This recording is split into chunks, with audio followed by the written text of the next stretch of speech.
Hello, Scorpio. So we meet again. How is your Taurus season going? The season of life and fertility and rebirth and all good things, right? Knight of Pentacles. Okay. So, potentially, there's an earth sign that some of you could be dealing with. New opportunities. They're taking a very, very long time to really move in. Let's see what else is going on for Scorpio. May 2020.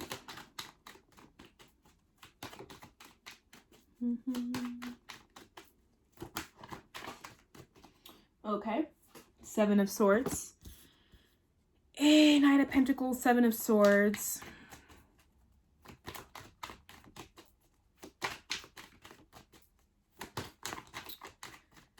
Whatever this offer could potentially be, it's either you or somebody else wanting to give an explanation for this type of behavior, right? And you know what your moment has been. You know, if you've been in this energy, what that moment for you is specifically, the Seven of Swords moment. So thinking that fleeing from the circus that maybe you created yourself is the way to go, or maybe somebody else thinking that fleeing from the circus that they've created is the way to go.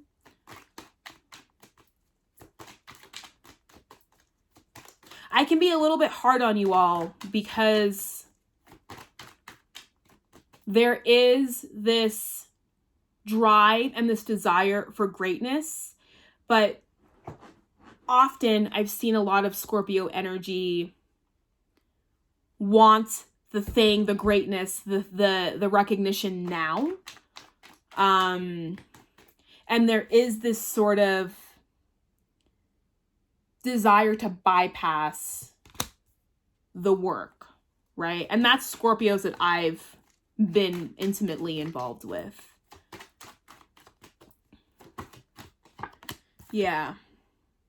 So I think with the Ten of Swords, some behavior is coming to a head. And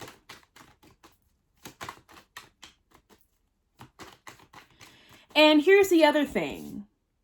If you're approaching somebody, right, with this pentacle, but you're what you're really coming out, like if you're trying to do this, but what's really underneath there is that, I don't know, man.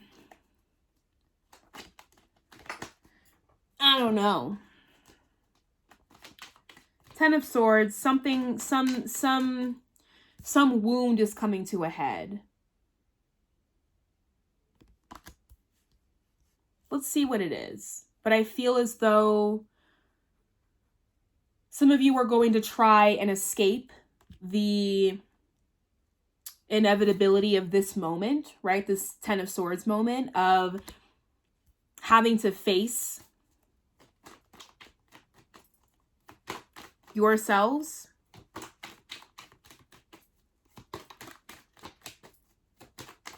Scorpio, May 2020. But an opportunity to rebuild presents itself, but the opportunity must be dealt with and must be approached with honesty and vigilance, right? These two people are carrying a blueprint. They're going to people for funding to get whatever this project is made. So if you are approaching people, funders about potentially creating a project, potentially creating something, you need to make sure that whatever blueprint you have created, whether that's an actual blueprint or a business plan, or a proposal, you need to make sure that proposal is flawless. You need to make sure that whatever you bring to these people, there is no room for question. There is no room for error. There is no room for, well, did this person really do their due diligence and their research? Does this person take this project seriously? You must take whatever this is very seriously. Very seriously. And I'm also I can also be harsh, not harsh, but hard on you all because some of my most deepest, most intimate friendships have been with Scorpios, which then has allowed both of us, right? The Scorpio and Aquarius dynamic can be one where there is extreme dynamics going on, right? Aquarians, we live high top above the atmosphere, right? And the highest heights of the atmosphere. And Scorpio lives in the depths of the depths of the depths of the ocean, right? And so when you have these two dynamics, these two energies that can exist in these opposite realms, right? That extreme realms, right? That this coming together can create this really dynamic and powerful energy, and also create space for, you know, both to see each other in authentic and sometimes harsh ways, right? So my relationships with Scorpios tend to be very, very, very, very, very intense, very fiery, and also sometimes very short-lived, because that level of connection, that level of interacting on such an intense way can burn out rather quickly, right? Unless it's tempered well. And it takes both people to do that tempering. So I have seen into I've seen into this, right? I have seen into the depths of this moment for many Scorpio friends of mine. And I think a lot of you, I think this is a moment, right? And I think now there is a realization that whatever foundation that was there, whatever you were trying to build upon before, actually was based in the wrong, had based in not the greatest of motivations, or motivations that didn't really have much to do with your well-being or development. King of Swords, which again, going back to the Aquarius energy, right? That some of you could have been dealing with an Aquarius who sort of led up to this moment. Earth signs seem to be a better fit for you all right now. The Pentacles and the the Knight of Pentacles and the Three of Pentacles indicating new opportunity, new development, and the Swords sort of representing harshness, harshness of words, sternness, severity of boundaries, right? Zero flexibility at all. Whoever this person is that maybe had to take those actions with you and towards you. I see a lot of you also not suffering a lot of bullshit right now. Like if you are in negotiation processes or moments of trying to figure out this Three of Pentacles here and building a business or a foundation or submitting proposals, that you are very clear cut and to the point, that there isn't very much emotionality that's going into things right now for you guys, for you all. I gotta stop saying guys so much. The Sun. Getting better. We're getting better. Scorpio. Queen of Wands. Okay, so fire signs also bringing great light, bringing great fun for you right now.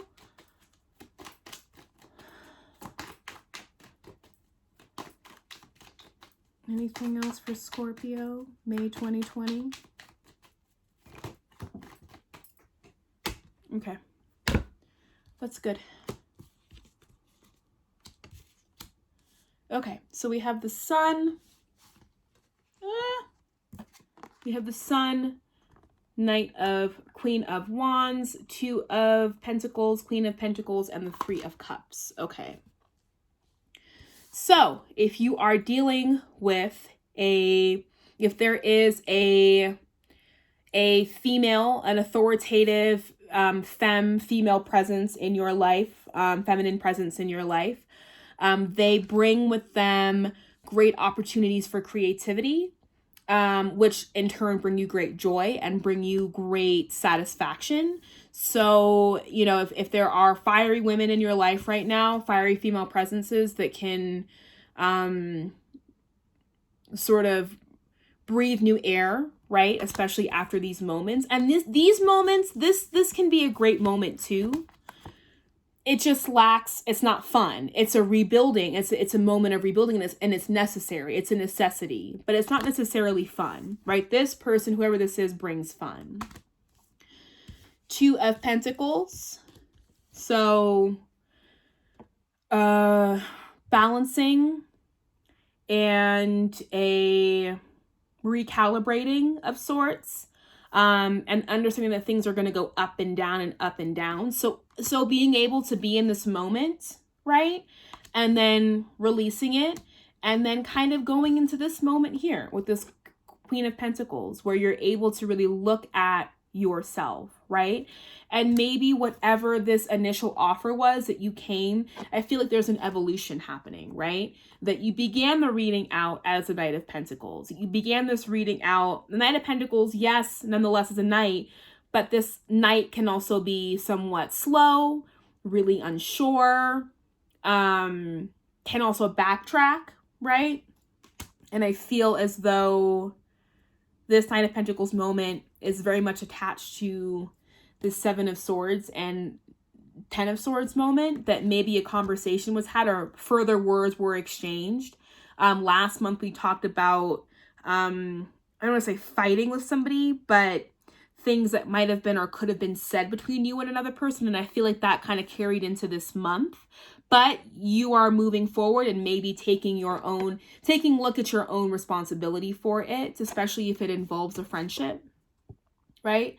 Looking at your own part, looking at the ways in which you held or carried this friendship, how you might have balanced it unevenly or evenly, who knows? Let's see.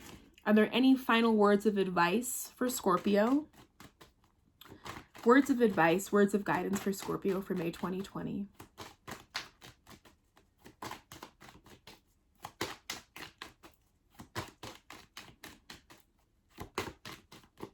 I was going to say secrets are no fun. Secrets hurt someone. Okay. Ten of Pentacles, Two of Wands, and the Ace of Wands.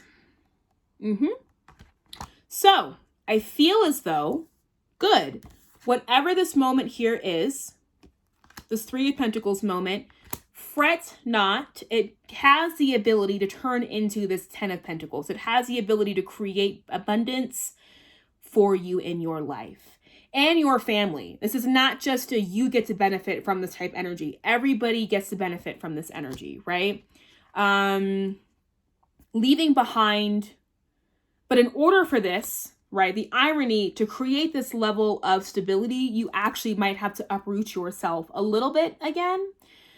So leaving behind the wand, right, which represents safety, all that you know, success you can turn around to and be like, yeah, I can actually have access to this wand at any moment or time that I want. It's easy. It's right there. But instead, going forth, building up a risk for tolerance, and going out into the world and seeing what this wand can produce for you. And I have to say, I believe it creates quite beautiful and amazing opportunities. It can.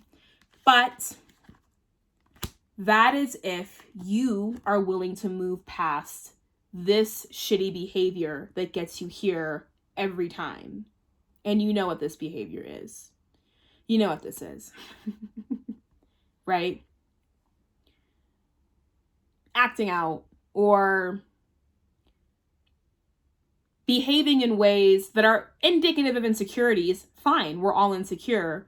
But doing so in such a way that leaves the bag in somebody else's lap to sort of deal with and fix, but inevitably leaves you here bleeding out on the floor, right? And that through working through that stuff, through facing the harshness that might have come with this interaction here, you're actually able to move into moments of joy, right? They're not forever, because we have the Two of Pentacles here, which indicates an ebb and a flow, an up and a down, right? The waves in the background go up and down.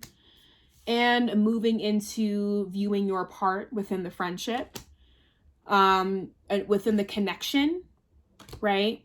And where did it go? But I do see new opportunities and new possibilities coming forth for you all. that is it. I love you all, and I will see you next month for Gemini season. Bye.